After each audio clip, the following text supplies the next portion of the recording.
quite a few changes that come with these new builds. I guess we can just Yeah. kind of run them down Well, I would pretty suggest you just quickly. do some highlights, some things that you Yeah. like, because this is a lot. Yeah. So And anything that honestly, jumps out for at you.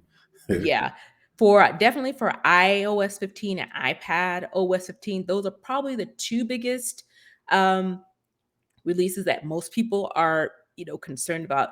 tvOS was pretty small, and Monterey was pretty small. So we can do the quick ones first. For tvOS 15.2, it's pretty much SharePlay support.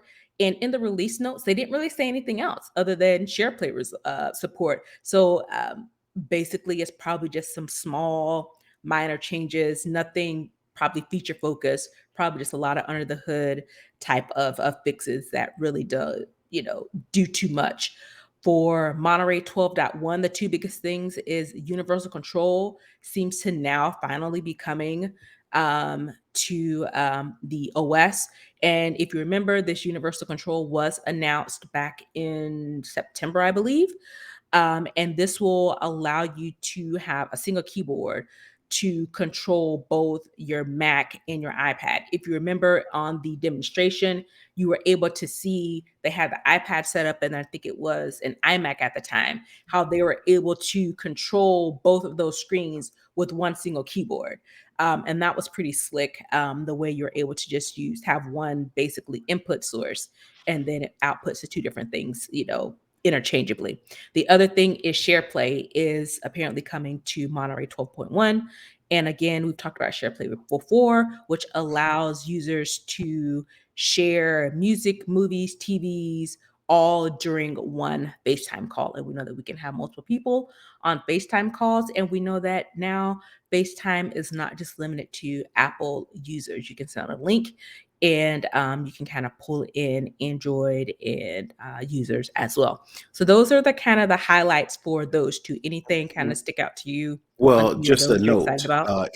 just a note, even though you can do FaceTime with Android users and Microsoft users, you probably won't be able to do the share play with anybody but iPhone Apple. users, Mhm. right? Or Apple users, right? So you can do the share play where you can share music and movies and whatever, but those other people probably have to have an iPhone or a Mac or an iPad. When just regular FaceTime, just doing the group voice and Mhm. chat and video chat, you can do that with Android and Windows. So that was the only little thing I wanted to make mention. Definitely cool to point that out. All right, so I guess we can do WatchOS 8.3. Looking through the list, is there anything for you that kind of jumps out that you are super excited about? Not super excited, but the music voice plan.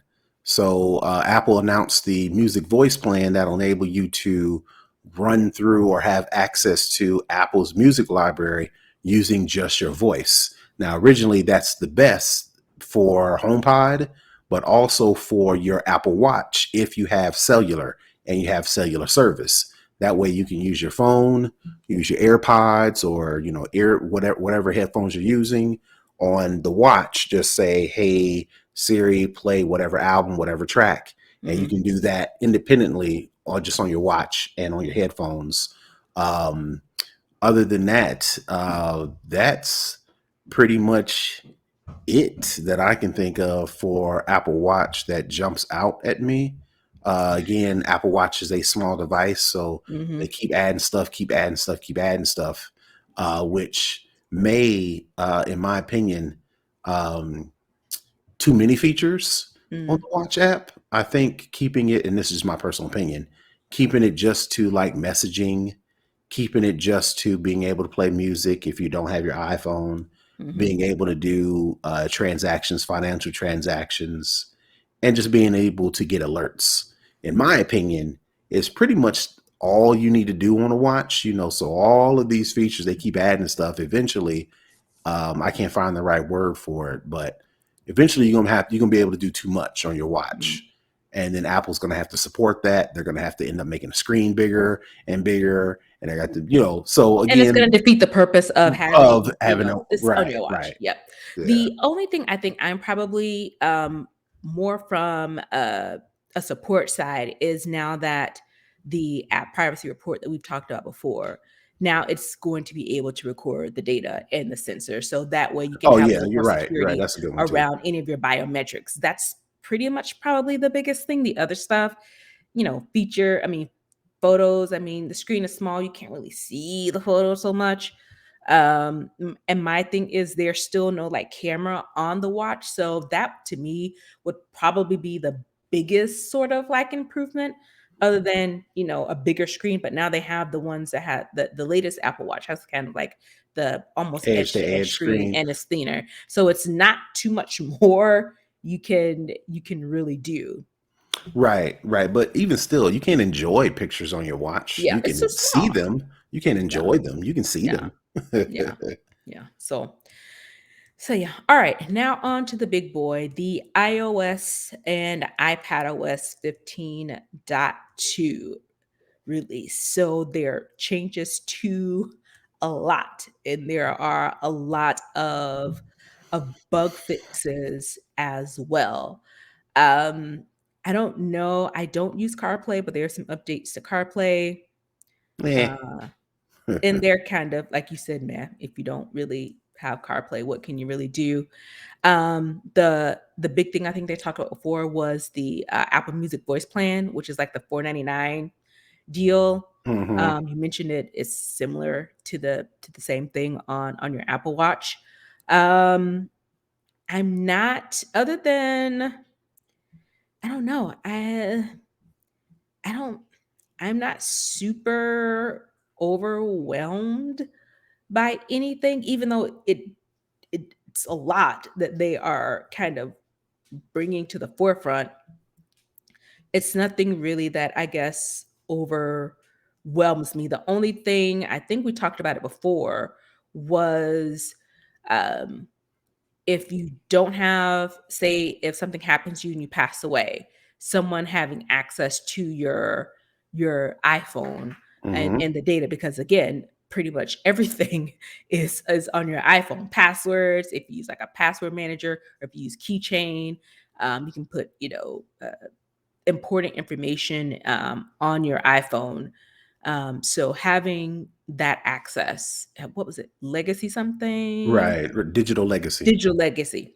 And I remember that before because I know I don't know, maybe a few months ago, I text my brother my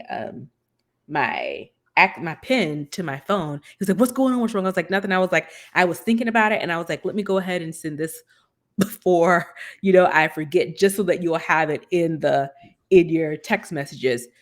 So for me, that's one of the things, especially like I said, I live alone, except for my dog, who's kind of you can probably hear him moving around. But those type of things, especially in the age of COVID, and just anything can happen. Those are the type of things to me that stick out more because those are um, real life things, real life Right. stuff. Right. Some of the things that jumped out at me, in addition to the digital legacy thing, I thought that was important. Communication safety settings. So this is a something that people have kind of are on the fence about, for or against. Apple has this new feature that gives the parents the ability to enable warnings for children when they send or receive photos that contain nudity, but the parents won't get those notifications. So, for instance, I use myself as an example. My 13-year-old, she has a phone, so I can set this safety setting to turn on to where if, heaven forbid, let's just hope this is not the case, but heaven forbid, if she's talking to somebody and there is some nudity involved, whether she's sending pictures or she's receiving pictures, Apple will recognize that and will give her a message on her device saying, "Hey, are you sure you want to be doing this? You might want to low key not do this, right?" Right. But the thing that the parents are upset about is, well, my teenager, even though she's a teenager, she owns she's the owner of this phone as far as Apple is concerned. I'm her parent, right? So I She's want still a these minor.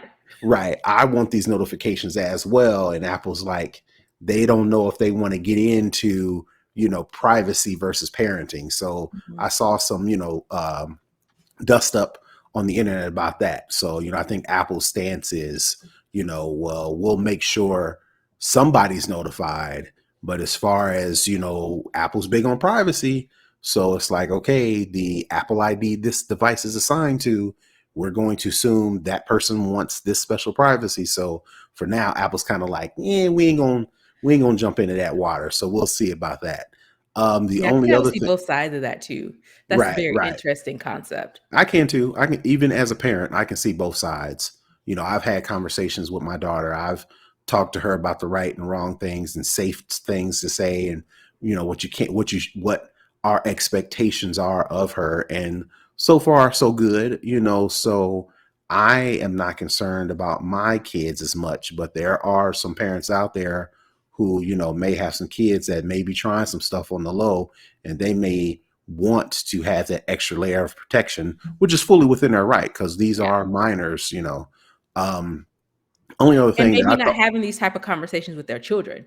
and they're not having And these conversations with their children, right? Right. no. The only other thing that jumps out at me of all the things for iOS 15.2 is hide my email. Right now, in order to hide my email, say for example, say for instance, I want to sign up for this newsletter so I can get this free shipping, right? But I know that as soon as I make this purchase, I'm going to try to unsubscribe. Unsubscribing from an email newsletter is hit or miss nowadays. So what you can do is you can create a temporary email address via Apple's Hide My Email feature. Right now, in order to do that, I have to go into my settings. I got to go into the Hide My Email. I have to create the temporary email address, and then I have to copy and paste that email address into this newsletter that I want to, sign up for. Well, this 15.2, they're making it available within the mail app. So immediately when I'm trying to sign up for this newsletter, I can, from that point on, I can actually click the hide my email button and then do it on the fly without having to leave, go to the separate thing, sign up, and then come back to complete it. So that was the only other thing that jumped out at me as far as 15.2. Cool. All right. And again, we will include the release notes in our show notes. So if you are interested, you can go and see the other myriad of changes that are coming. But I think what this does is it bodes well for us probably seeing iOS 15.2 and the other versions of that, of the other OSs, probably first quarter of next year. So I think it's pretty pending for them to have this release candidate. So barring any, probably huge security flaws or security issues, this may be the version that we see